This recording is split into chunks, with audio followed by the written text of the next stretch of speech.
just so you know, our intention was to call Dexter Bond, who is the open records. Whose job it is to answer Open Records Act requests for the DA's office, yes. That was going to be our first witness. Our second witness was going to be Jeff DeSantis. His job is media relations, and I can go, when I go through and explain why that was relevant. And then Shalonda Miller from the county attorney's office, whose job is also open records. There was 3 witnesses, and as I told Ms. Monroe, the other witnesses would be potentially, depending on what those people testified to. So it would really depend on what they testified to, but our intention was to call those people first.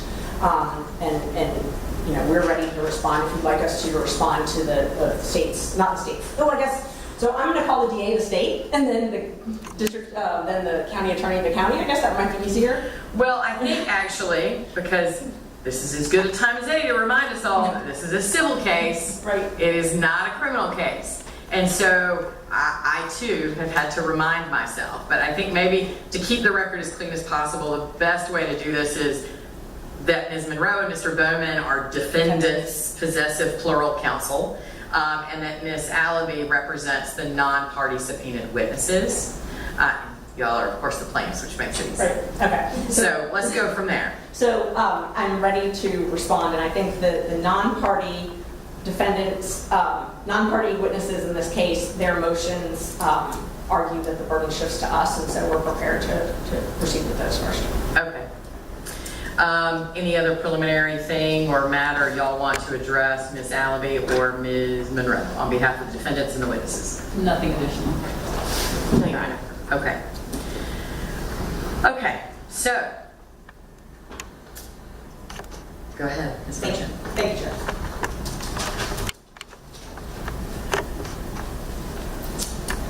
Is it okay if I stand at the podium? Yes, please. Okay, I wasn't sure. There's a lot of equipment, so I just want to make sure. Yeah, no, for purposes of the cameras, they're everywhere, so. Okay. And the audio is all linked to the podium, so it works better that way anyway. Go ahead. Great, thank you so much, Judge. Okay, so just to start, the motions to quash that were filed by the district attorney witnesses in this case, their motion argues essentially that it was oppressive and harassing. They state in their motion that we subpoenaed 12 other DA employees. I'm not quite sure where they got that information from because we've never subpoenaed 12 DA employees. They say that repeatedly in their motions. That's wrong. There are 6 DA employees that were subpoenaed, and there were 6 motions that they filed. So I think they know that there were only 6 people because they only filed 6 motions, but I'm not sure. So I just wanted to clarify that because the number seemed to be part of the argument about how oppressive it was. It says 12 separate subpoenas for 12 other DA employees. The separate subpoenas, as the court knows, we sent subpoenas originally for the first hearing date, and that hearing was an evidentiary motion. It was more fashioned about the motion to dismiss, so we focused on one primary issue with our open records request, the critical mention documents, so that we could have that ready for the court. Once we learned that this was going to be a full evidentiary hearing, and this was essentially the final hearing in this case, we knew that we needed additional documents, and these are the same documents that we've been asking for 9 months. So they're not new. None of this is new. None of this is oppressive and new, and us sending it to them on the last minute, Judge. These 6, it's 6 separate subpoenas. It's 2 per witness, a witness and a motion and a production of evidence. So it's only 6 people. The state, the non-party, in their arguments, first said that our first subpoena was compliant with, the September 5th subpoena. They're saying that they have produced all responsive documents. Right, and that is supported by the certifications of business records that were filed that are actually in the record from, I think, immediately before that hearing on the 5th, right? Yes, Judge. We filed those into the record as well. And the issue is that's authentication. So that's not the scope of the documents. That's not us being able to ask questions about, are these really everything that you have? And just by way of example, just yesterday, one of those people filed a new certificate that said, oopsie, I found another document, because I sent that document to them. So Ms. English, who was a county employee, when she certified 197 pages and said, I sent all of it, I said, oh well, that's ironic because you didn't send this. So she said there were no documents, and then I had one of the documents, and so they had to recertify it. That is why we need to be able to question the witnesses about that. And that's why that was not, they didn't produce all responsive documents. That's false. They did not. We have documents that are responsive that were not produced, that we have submitted into evidence in this case. So we have a right to question the witnesses about that. Because that's back for the September 5th subpoena. Moving on to the September 19th, the one for today, their motions to quash admit that they received it. They received it by email. They're claiming that it's defective because they haven't picked up the certified mail copy. Well, they could leave that there as long as they want. We are members of the bar. They are county employees. They're tax-funded paid employees that work in this office. Everybody was still under subpoena from the last hearing. This is about documents. Well, let's be specific though, because part of their argument is that the last subpoenas that were served for September 5th, as I understand it, their arguments are twofold. One is that the argument was for the production of documents, not for the appearance of a witness, which this happens pretty routinely. You send somebody a subpoena and what you need is for them to give you the documents, and once they give you the documents, then you consider their obligation under that subpoena satisfied. I'm not saying that that's the rule, I'm saying that's typically how it's done. So one argument is that it was for the production of documents, not for them to appear as a witness.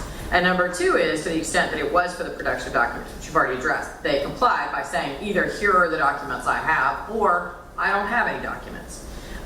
So start with, because I think it's clear that the newer subpoenas that you sent, at least by representation, were very clearly for appearance to testify at a hearing. So start with addressing the issue of whether or not the prior subpoenas that nobody objected to were in fact sufficient to require their appearance. Well, because, and we addressed this. So the reason they're sufficient is we addressed this at the hearing, and it was all by consent. We asked, and the reason that we asked was because we were afraid that they would try to evade service. And you asked if we were okay with an expedited discovery process. We waived our right to discovery. We waived our right to do depositions in this case, waived our right to do notices of production. We did that because the county, the defendants, agreed to an expedited hearing, and they agreed that the 19th would work. So we did that in good faith, believing. They said they were not going to file motions to quash. Mr. Bowman at the end said he was not going to engage in that. We asked that. We asked that on purpose. You cleared your calendar. You gave us dates that were available. We all talked about the dates. We all did that in good faith. Had we known at that point, had they told us, hey, what we're really going to do is we're going to agree to this date and then we're going to hide from your service so that you can't actually subpoena any of these witnesses. That's what we're going to do. Then why would we have agreed to that? You were offering us an expedited hearing date. We were trying to minimize costs and get the documents. We've been trying to get them for 10 months now. We're just trying to get the documents. And so that's why. I mean, the subpoena, it was clear. Everybody in that hearing agreed that the subpoenas were going to continue. You even mentioned to them, are you really going to make them reserve it? That just drives up the cost. Then, Judge, just so you know the history, so that happened at that hearing. Us being extra cautious, emailed Ms. Monroe immediately after that hearing. And I said that I was worried about it, and I asked them specifically if I needed to reserve these subpoenas. And they told me that if they were properly served, we did not have to reserve them. Nobody has said that our original subpoenas were not properly served. They said we did not have to reserve them. She said that by email. Then she backtracked and said, oh wait, actually the DA's office, you have to reserve them. We can't accept service for the DA's office. So this is like a week ago. This is after we've agreed to this expedited hearing. And we emailed them and said, are you going to make us reserve them? Do I need to go get a process server? We already have $1,500 in fees. I have over 100 hours in this case. John has like 70-something hours in this case. We just wanted documents. I mean, it's getting ridiculous. So are we going to have to hire a process server now to go and serve them? I don't think the law, process servers are required for summons, right. But I think anybody over the age of 18, including even lawyers, can serve right. A subpoena. As I understand it, the alleged defect here in the motions is that it wasn't personally handed to those witnesses. That I think instead it was delivered to like the front office of the DA's office, for example, since these are DA employees. And it was served by, mailed, I guess, by certified mail. Certified mail, which is what the statute requires. Right. Was it return receipt requested? Yes. Okay. And that's all that the statute requires. And is it your understanding that no one has signed the return receipts? Correct. Okay. And so it's left at their office. Right. And then also, I think I understand you two have served them as a courtesy by mail, even by email, even though we all understand that as yet, email service of a subpoena not acceptable. Exactly. Not sufficient. And we wanted to give them as much notice as possible. So as soon as Ms. Monroe told us that we were going to be forced to reserve the DA witnesses, we resubpoenaed them by email. We sent that all to them by email, offered, just like we did in the original email, if there was any confusion or concerns, reach out to us. You know, the only response I ever got was, don't talk to me. Don't email me again. I mean, you know, there's never been any discussion. We've tried to do this. But the law just says we have to serve them by certified mail. That's what we did. That's what the law says. And in their motions to quash, they cite one case. They cite Edenfield. Edenfield it actually supports our position. It was a law enforcement officer who was not served by certified mail. He was served by personal service. Someone went there, marshal, and tried to actually serve him in person, and they left it in a mailbox. So it was like an administrative mailbox. There was no proof that he ever got it. They admit in their motions that they received these. There's no question. There's no hide the ball. No one has hidden these. And the other thing that they argue is that it's oppressive to ask for all these documents at this point. These are the same documents, and that's one of the things I want to talk about is relevance, because they also argue that. And I think these go hand in hand, whether or not it's oppressive and what's the relevance. So I'm going to walk through these because this is sort of the elephant in the room. What are we asking for? All you've heard is it's oppressive.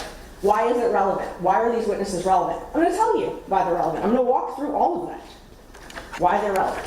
So we asked for essentially a couple different classifications of documents. You've heard a little bit about the critical mention documents, Judge. Those documents, and we've got some exhibits to show you, but the first one would be Merchant 0029, if you want to go ahead and pull that up.